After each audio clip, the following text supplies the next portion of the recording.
aim-bahoaka ve dia ambany noho ny serasera politika. Efatra taona mahery izay no lasa. Efatra taona nitondrany ny Rajoelina. Rehefa tafapetraka oflo ny fiandohany ny taona 2024 no amafisy ny fahazahonany maro anisa tamin'ny fifidianana kominaly sy ny parlementera. Azo lazaina ho maro toerana ny fitondrany raha raisina amin'ireo. Teo amin'ny inena no nikitika ny mpikamba ny governemanta ka ny 20 febroary teo no farany. Endrika iray maneo ny tsy fahombiazany mpitondrana indray indray iny. Raha ny fampanantenana sy ny sehoseho tamin'ny propaganda ny taona 2024 dia tokony ho tsy tahaka izao ny vokatra. No ventivetesina tamin'ny IEM, ny ainga tany amin'ny taona 2024 sy ny PM tataorinany hoe fahavitantena ara-tsakafo, ny fanamby amina fanodinana vokatra, ny fanaparana ny angovo sy ny herinaratra, fotodrafitrasa, fampiasam-bola amin'ny sehatry ny fizahantany, ny fampiroboroboana sy ny famokarana ny orinasa, izay mbola no amafisiny tamin'ny fionana tamin'ny ilay etsika teny amin'ny CCI vato ny oktobra 2022.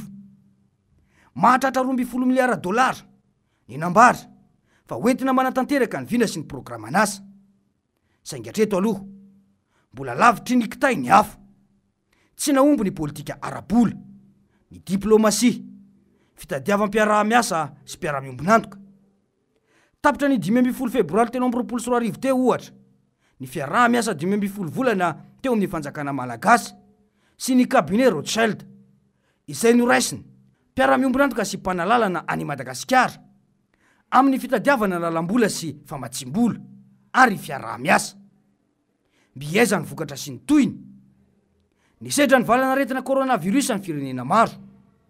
Saingy ny any Madagasikara ny totongana avy telo eny toekareny mitaha amin'ireo firenena aty atsimon'ny Sahara satria nahatratra mihiba fito faingo ray isan-jato. Ny taona 2024 tafiakatra raiky amin'ny 20 faingo sy isan-jato ny tany mahantra. Izany hoe mandray latsaky ny 2 faingo $12 isan'olona isan'andro. Nanampitrotraka izany ny fampiakarana ny vidin'ny solika nanomboka ny Jolay 2024 izay nahatratra 430 isan-jato teo ny fiakarany. Na ena ho 2 faingo enina isan-jato ny tany fiakarany arikareny. Raha toka 5 faingo 4 isan-jato no no vinavinainy. Kendrena hiakatra 4 faingo 2 isan-jato ho an'ny taona 2024 ary 4 faingo 4 isan-jato ho an'ny taona 2024. Saingy tsy vitany tombatombany fa mila ezaka sy paikady mazava. Satra ny sy ny fahagakany raha tarafina amin'ny fitantanana hatr'izay. Aratarata sy arataray marika tsy marakotra akory afa-tsy 4 isan-jato amin'ny olona tena anatin'ny fahantrana fadiranovana ny rafitra fiahina ara-sosialy. Dia ino no lazainy iny indray fa hajanona aloha ny fotodrafitrasa fa hitodika amin'ny sosialy satria akaiky moa ny fifidianana. Raha ny fahitana azy dia resaka vody-tavanandro sy sehoseho no betsaka. Ohatra faingo 3 isan-jato amin'ny arikarena fahobe na ny PIB mantsy hatreto ny teti-bola ho an'ny ara-tonaina. Raha toka ray faingo 2 isan-jato izany ho an'ny faritra Afrika atsimon'ny Sahara. Raha ny tatitry ny PAM na ny programme alimentaire mondial ny tapaky ny septambra 2023 dia mahatratra 4 faingo 4 tapitrisa na 330 isan-jato amin'ny vahoaka 20 tapitrisa ihany koa no tafiditra ao anatiny tsy fanjari-tsakafo. Tena mbola mila ezaka be Madagasikara fa tsy vita ny fampanantenana maniditsidina intsony.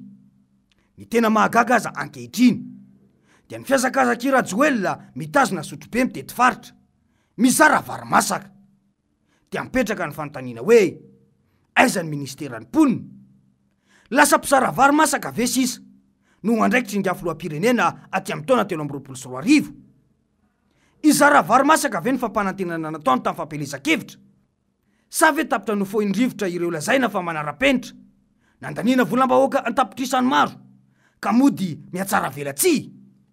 Miala tamin'ny fizarana tosika sy vatitsinjo izany dia io mizara vary masaka io indray rehefa mitety faritra. Ino indray zany zao no anaran'io? Vary masaka tsinjo. Raha ny vaovao azo aza trapoiny, 3 andro tsy nisakafo tao Mananjary. Isan'ny toerana lasibatra indrindra mantsy tamin'ny fandalovan'ny rivo-doza Fredy iny i Mananjary. Mahatratra 500 mahery ireo olona trapoiny, mitoby amin'ny toby Betlehema amin'ny fokontany Ampasomandrorona Mananjary. 3 andro no efa nafindra toerana nandrindry ny fandalovan'ny iray rivo-doza. 3 andro tsy nisakafo, fa soanambo no nohaniny ireo trapoiny ka nampitaraina mafy azy ireo. Ny alakamisy 17 ny volana febroary vao nisy olom-panjakana tonga nitsidika saingy tsy nitondra fanampina fa nampanantena amin'ny fahatongavany inga filoham-pirenena. Nilaza nefa ny ben'ny tanàna ao Mananjary fa tonga ara-potoana ny fanampina, kanefa 3 andro teo aorina mbola tsy nizoraina ireo tosika ara-tsakafo hoentina mba amonjena ireo olona. Veloteraina ireo olona mitoby amin'ireo fandraisana ireo trapoiny noho ny tsy fisiany sakafo hoanina, ka izany no anaovana antsoavo amin'ny tompon'andraikitra mahefa mba ho zaraina ara-potoana satria mosarena sy tsy misy sakafo hoanina ny olona, hoy ny antsoavo ny ben'ny tanàna ny Mananjary izay nampita vaovao sy nyresaka taminay. Iraisan'ireo distrika manodidina io raha ny fanamariana fa tsy Mananjary ihany. Tsara ny manamarika fa ny talata 20 febroary no tafiditra ny rivo-doza. Ny alarobia dia efa maro ny trapoiny, saingy mbola nresadresaka sy sehoseho tetsy amin'ny lapan'ny mpanjakana Iavoloha aloha no lara-pahamehana kokoa noho ny fisehany fikitiana governemanta.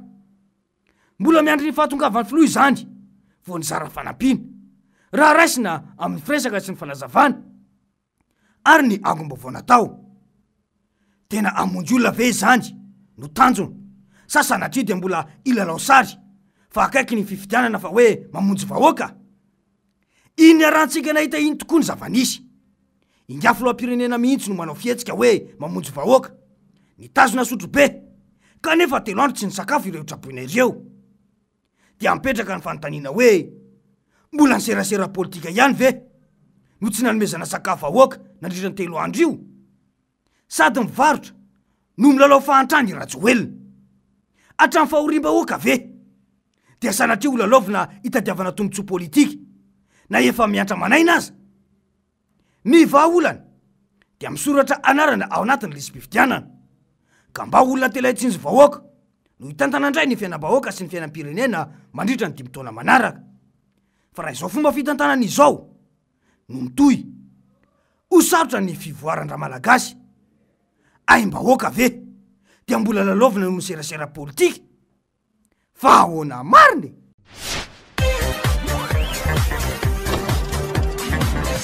Ahoana mariny?